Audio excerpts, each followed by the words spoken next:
अभी 2 सालों पहले मार्केट में एक नए बाबा ने धमाकेदार एंट्री मारी थी, जिनका नाम था बागेश्वर बाबा। बागेश्वर बालाजी की, जो 1 से 1.5 लाख रुपए तक एक कथा करवाने का चार्ज करते हैं। आप पूछेंगे क्या खासियत है इन बाबाओं की, तो बताया जा रहा है कि बड़े ही चमत्कारी ढंग से एक पर्ची बनाया करते हैं। तो आज हम इस अंधविश्वास की उस दुकान का शटर गिराने वाले हैं जिसे धर्म और जाति के नाम पर कुछ ढोंगी बाबाओं ने खोल रखे। ये है अल्ट्रा प्रोमैक्स बाबा। अब इन भूतों को भी पता रहता है कि माइक से बोलने पर ही मेरी आवाज लोगों तक पहुंचेगी। दरबार पे 7 बार आया हूँ, वहाँ कुछ नहीं कर पाया, यहाँ क्या करेगा, जिससे कि कई लोग और अंधभक्त बनेंगे। तो बागेश्वर बाबा, इसके पीछे का इंसान जो है दोस्तों, उसका नाम है धीरेन्द्र शास्त्री। हमारा नाम कितना अच्छा है, धीरेन्द्र, कितना बढ़िया नाम है। बोलो बोलो बोलो। मध्य प्रदेश के एक गांव से आता है और वहाँ पर एक आश्रम भी चलाता है जिसका नाम है बागेश्वर धाम। मुझे समझ नहीं आता कि इतनी बड़ी संख्या में एक फर्जी बाबा को लेकर लोग इतने अंधे कैसे हो सकते हैं, लेकिन ऐसा हुआ है। एक लार्ज स्केल पर लोगों का ब्रेन वॉश किया गया है और उन्हें मैनिपुलेट किया गया है। तो पहली बार ये बागेश्वर बाबा हाईलाइट हुआ अपने अजीबो गरीब पर्ची खोलने के अंदाज में। अरे मुसलमान इधर आओ, इधर आओ। अल्लाहू अकबर क्यों बोलता है, क्यों बोलता है? फटरी के भाई साहब, ये भूत भी बड़े संस्कारी होते हैं। दुनिया भर की फिल्मों में ये बंदूक की गोली से नहीं मरते, लेकिन हमारे यहाँ बाबा की एक थप्पड़ और पवित्र जल की 2-3 बूंदों से भूत सीधे सरेंडर कर देते हैं। और नरेंद्र मोदी क्या है? प्राइम मिनिस्टर है, वो प्रधानमंत्री है। भाजपा जिंदाबाद है, सारी जनता जिंदाबाद है। और कांग्रेस मुर्दाबाद है। क्या माया है कसम से। अगर ये टेक्निक बॉर्डर पर लगा दी जाए तो आर्मी का कोई मतलब ही नहीं, आर्मी का सारा बजट बच जाएगा। बल्कि इन बाबाओं को बॉर्डर पर लगाओ और ये सीधा रावण से भी बात करते हैं। एक बार हमारी रावण से बात हुई। आजकल ऐसे बाबाओं की संख्या हर धर्म में है दोस्तों, और ऐसी संख्या बढ़ती हुई चली जा रही है। अब जरा इन बाबा को देखिए कि कैसे ये दावा कर रहे हैं कि ये अपनी चोटी से एक कार खींच रहे हैं, और वीडियो में साफ साफ दिख रहा है कि वहां पर एक ड्राइवर बैठा हुआ है जो गाड़ी को चला रहा है। पंडित जी अपनी जो चोटी है, चोटी से गाड़ी को यहाँ पे खींच रहे हैं, और ये देख सकते हैं कितनी बड़ी यहाँ पे जो वाहन है।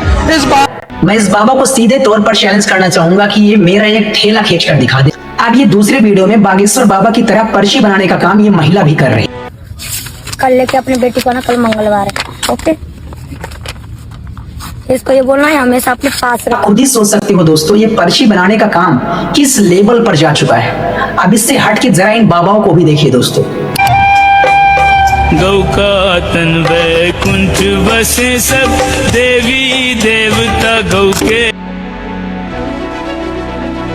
अब इसको कौन समझाए कि वो तुम्हारे भक्त है, जानवर नहीं कि तुम प्रसाद के नाम पर लोगों को कुत्तों की तरह भोजन दे रहे हो। बट जो भी है, इनके अंधभक्त तो ऐसे ही है दोस्त। कभी इन बाबाओं से पूछो कि हमारा भारत देश 15 अगस्त को ही क्यों आजाद हुआ था, खुद ही सुन लो दोस्तों। हमारा देश 15 अगस्त को क्यों आजाद हुआ? तब अगस्त जी ने समुद्र पी लिया, तब अंग्रेजों को पता लगा कि 1 अगस्त ने सागर पी लिया। अब तो 15 अगस्त में भैया भागो भारत छोड़ के, वरना ये 15 अगस्त क्या करेंगे। इसलिए हमारा देश आजाद हुआ 15 अगस्त। अब ये तो वही बात हो गई ना कि हमारे फ्रीडम फाइटर्स भी स्वर्ग में ये सब देखते होंगे तो क्या सोचते होंगे, वो सोचते होंगे कि किन लोगों के लिए मैंने अपना लहू बहाया। तो वापस आते हैं दोस्तों बागेश्वर बाबा पर। बोलो बागेश्वर बालाजी की। अबे भाई, इतनी जोर से चिल्लाने की क्या आवश्यकता है। खुद धीरेन्द्र शास्त्री लोगों को ठीक होने का उपाय कुछ ऐसा कहता है। 50 ग्राम देसी गाय के गोमूत्र में 2 खड़ी हल्दी की गांठ पीस करके मिला करके रोगी को पिलाएं, लाभ 100% होगा आंसू। और जब खुद कुछ होता है तो याद करते हैं उन डॉक्टर्स को, उन साइंस को। क्यों भाई, खुद वही इंतजाम कर लेते जो दूसरों को बताते हो। बागेश्वर बाबा एक बार नागपुर कथा के लिए आए हुए थे, तो वहीं इनकी मुलाकात होती है श्याम मानव जी से। तो ये वही है दोस्तों जिनका काम ही ऐसे फॉल्स प्रोपेगेंडा और एजेंडा को निष्क्रिय करना है। और ये 200 से अधिक बाबाओं का भांडा फोड़ चुके हैं। वो बागेश्वर बाबा को सीधे तौर पर 2 चैलेंज करते हैं। इसके बदले में उन्हें 80 लाख रुपए तक देने की घोषणा करते हैं। धीरेन्द्र शास्त्री जब इन चैलेंजेस को सुनता है, चैलेंज नंबर 1 था बाबा को 10 लोगों के नाम और उनका मोबाइल नंबर, उनके एड्रेस बताने थे। चैलेंज नंबर 2 था बगल में रखे हुए कमरे में 10 वस्तुओं के बारे में बताना था। जैसे इन बाबा को पता चला इस चैलेंज के बारे में, तो वो पता लगे कि वो 2 दिन पहले ही नागपुर छोड़ के रवाना हो गए। वाह क्या फर्जीवाड़ा है भाई।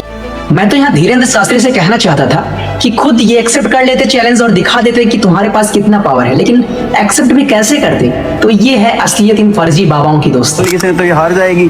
और ये देखिए आप कितने भूत नाच रहे हैं, आधे भूत अभी पीछे बैठे हो, थक गए नाच नाच के, अब वो उठेंगे थोड़ी देर बाद एनर्जेटिक होके फिर। बाकी वीडियो देखने के लिए बहुत बहुत धन्यवाद। वीडियो अच्छा लगा हो तो एक लाइक और सब्सक्राइब जरूर करिएगा, और हाँ कमेंट में जरूर बताइएगा कि वीडियो कैसा लगा।